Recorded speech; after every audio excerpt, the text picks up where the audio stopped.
Alert forecast. A sultry day, no doubt. There is the view right now from the Charlottesville-Albemarle Regional Airport. A little bit more high clouds are working in, and they're from some thunderstorms off to our south and west. So some of us may get a little rain.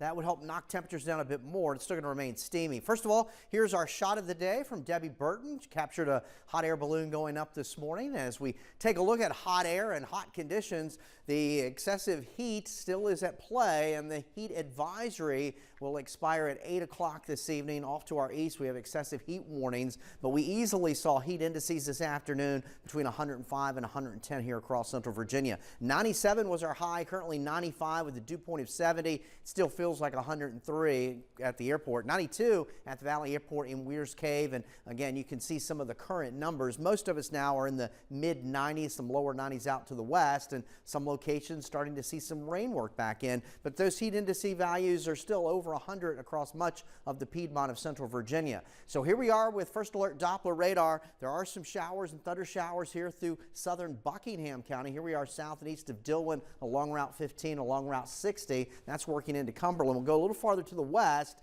Here we are just to the west of Lovingston, out toward Massey's Mill. Some showers in progress here out toward Crabtree Falls, going into Rockbridge County, and then some heavier storms are working their way up through the Allegheny Highlands, back toward Covington and out toward Lexington along the I-81 corridor. So some of this will work into our region here over the next few hours. We could still have an isolated severe storm, and the main threat would be a damaging wind gust, and that's still at play at least through and past sunset, but not everyone's going to see the activity. Temperatures tonight will settle only back into the mid and low 70s. There'll be some areas of fog. Your planner for Saturday, it's still hot. Right now we don't have a heat advisory for tomorrow, but heat index values will be in the upper 90s to low 100. So still take all those precautions and steps to stay cool.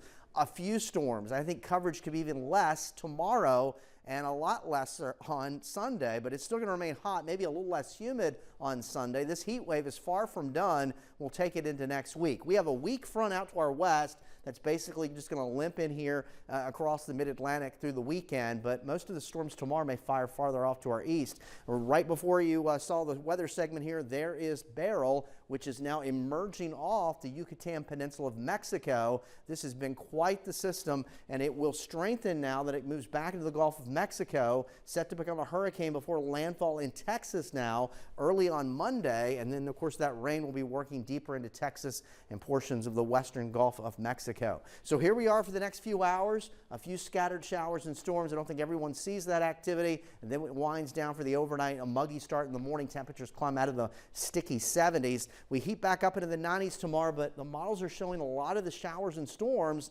farther off to our east. That front will be pushing farther east as well. And then Sunday, I think less of a chance of rain, but still plenty hot. Temperatures tonight then in the 70s. Early on, that scattered thunderstorm or a few showers around. There's a look at the Michael and Son 7-day forecast, and the heat wave rolls on with temperatures remaining in the 90s.